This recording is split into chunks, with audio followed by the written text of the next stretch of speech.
हर्षद शांतिलाल मेहता ये कौन था और इसके पीछे की क्या स्टोरी है जिसे हम आज के ज़माने में द बिग बुल के नाम से जानते हैं। वैसे तो आज के ज़माने में ये नहीं रहे हैं, लेकिन 1980 से 1990 के दशक के ये स्टॉक मार्केट के बेताज बादशाह थे। ये जिस भी शेयर को छूता था वो शेयर सोना बन जाता था। इन्होंने एक बार तो ऐसा किया था कि 100 रुपए के शेयर को 10,100 रुपए तक पहुंचा दिया था। वहीं पे ये सामने आए लोगों में, लोग इन्हें जानने लगे और इनके बारे में डिटेल में इन्वेस्टिगेशन हुई। तो इंडिया का सबसे बड़ा स्कैम आया जिसे हम ये जानते हैं 1992 स्कैम। इसके ऊपर एक वेब सीरीज़ भी बनी है। आपको डिटेल में समझना है तो वेब सीरीज़ को देख सकते हैं, लेकिन फ़िलहाल मैं इस चीज़ को शॉर्ट में समझाता हूँ। उस वक्त का ये जो स्कैम था, अगर हम आज के ज़माने में कंपेयर करें तो ये 30,000 करोड़ का स्कैम था। अब तक का इंडिया का सबसे बड़ा स्कैम था। और इस स्कैम में यही होता है कि हर्षद मेहता शेयर को मैनिपुलेट करके प्राइस को बूस्ट करते हैं और फिर अपना टाइम देखने के बाद, अपने पैसे निकालने के बाद ये शेयर को डंप कर देते हैं। मतलब ये अपने शेयर को सेल कर देते हैं तो शेयर ऑटोमेटिक डंप हो जाता है। 1992 में जो स्कैम हुआ था वो स्कैम इतना बड़ा था कि गवर्नमेंट ने इसे कंट्रोल करने के लिए एक अलग से इंस्टीट्यूशन ही बना दी। आज उस इंस्टीट्यूशन को हम सेबी के नाम से जानते हैं। और इसके पहले इंडिया को जो रेगुलेट करता था वो सीबीआई रेगुलेट करती थी, लेकिन सीबीआई के पास और भी काम होते थे तो वो फाइनेंस अच्छे से हैंडल नहीं कर पाती थी। और इतना बड़ा स्कैम खुल के सामने आया 1992 में, और ये स्कैम दोबारा ना हो पाए इसलिए गवर्नमेंट ने एक अलग से इंस्टीट्यूशन बना दी जिसे आज हम सेबी के नाम से जानते हैं। इस स्टोरी को बहुत डिटेल से समझते हैं कि हर्षद शांतिलाल मेहता कौन था और ये कहाँ से आया था।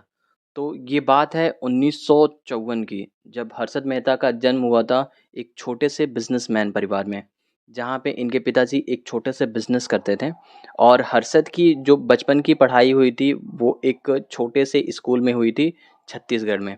बाद में बिजनेस के कारण इनके पिताजी को मुंबई जाना पड़ा था, जो तब के ज़माने में बॉम्बे हुआ करता था। हर्षद ने पढ़ाई में बीकॉम किया हुआ था, जो कि बॉम्बे में ही जाके इन्होंने किया, क्योंकि बिज़नेस के कारण इनके पिताजी को वहीं सेटल होना पड़ा। और 8 साल तक ये छोटी-मोटी कंपनियों में काम करते रहे। बाद में ये एक इंश्योरेंस कंपनी में काम करते हैं एज़ अ सेल्समैन, जिसका नाम होता है न्यू इंडिया इंश्योरेंस कंपनी। वहीं से इन्हें स्टॉक मार्केट के बारे में पता चलता है और इनका इंटरेस्ट स्टॉक मार्केट की तरफ और बढ़ता चला जाता है। हर्षद मेहता वहाँ पे नौकरी कर रहे थे, लेकिन किस्मत को तो कुछ और ही पसंद था। इसीलिए हर्षद मेहता ने अपनी नौकरी छोड़ और एक ब्रोकेज फर्म में एक सेल्समैन की तरह वर्क किया। वहाँ पे स्टॉक मार्केट को बहुत ही बारीकी से समझे और 1984 में हर्षद मेहता ने अपनी खुद की कंपनी स्टार्ट की जिसका नाम था ग्रो मोर। और वहीं से हर्षद मेहता को एक नया नाम मिलता है the big bull. Harshad Mehta को काम करते हुए बहुत टाइम हो गया था, तो हर्षद मेहता का एक अच्छा खासा नेटवर्क बन गया था बैंकों में। हर्षद मेहता इसी नेटवर्क का यूज करके एक बहुत बड़ा स्कैम करता है, जिसे हम आज के ज़माने में अगर देखें तो 30,000 करोड़ से भी ज़्यादा होगा। तब के ज़माने में 5,000 करोड़, 1992 में 5,000 करोड़ बहुत वैल्यू थी। हर्षद मेहता क्या करता था, बैंक से 14 दिन के लिए लोन लेता था और नकली लोन के बदले जो देता था वो नकली बीआर देता था। और ये क्या करता था कि अलग अलग बैंकों से लोन लेता था। जैसे मान लीजिए कि 3 बैंक हैं, ए बी और सी। तो ये क्या करता था, ए बैंक से लोन ले लिया और जब ए बैंक अपना लोन रिकवर करने के लिए मांगता था तो ये बी बैंक के पास जाता था, नकली बीआर देता था और उससे पैसे लेके वो ए को दे देता था। और फिर जब बी बैंक मांगता था तो ये सी बैंक के पास जाता था और सी बैंक को नकली बीआर देके उनसे पैसे लेके बी को देता था। ये ऐसे पैसे को हेर फेर करता था और यहीं से निकल के आता है 5,000 करोड़ का स्कैम। हर्षद क्या करता था, उन पैसों को लेकर कंपनियों में इन्वेस्ट करता था। अब इसके पास पैसे बहुत ज़्यादा हो गए थे क्योंकि ये 3-4 बैंकों को टारगेट करता था और उनसे पैसे लेता था। तो इसके पास पैसे की कमी नहीं थी।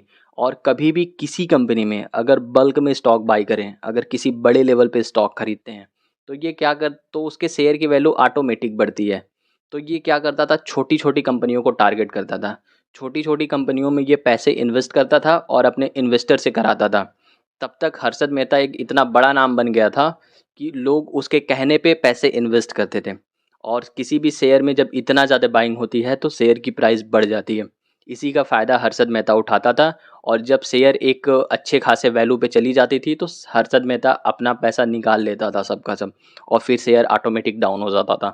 इससे हर्षद ने तो बहुत पैसे कमाए, लेकिन लोगों का करोड़ों का लॉस हुआ। हर्षद मेहता इतना बड़ा बन चुका था कि इंडिया में उसको एक सेलिब्रिटी के नाम से देखा जाता था। 1992 में टाइम्स ऑफ इंडिया के पत्रकार सुचिता दलाल ने एक रिपोर्ट जारी किया जहां पे हर्षद मेहता का पूरा पर्दाफाश हो गया और इसके बाद सीबीआई ने हर्षद मेहता को अरेस्ट किया।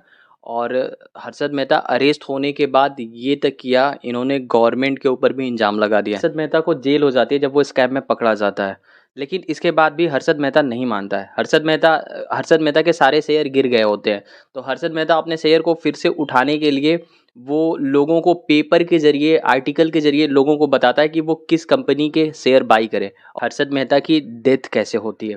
हर्षद मेहता की डेथ 31 दिसंबर 2001 को होती है, जिसकी मौत का कारण ये बताया जाता है कि हर्षद मेहता को हार्ट अटैक आया था।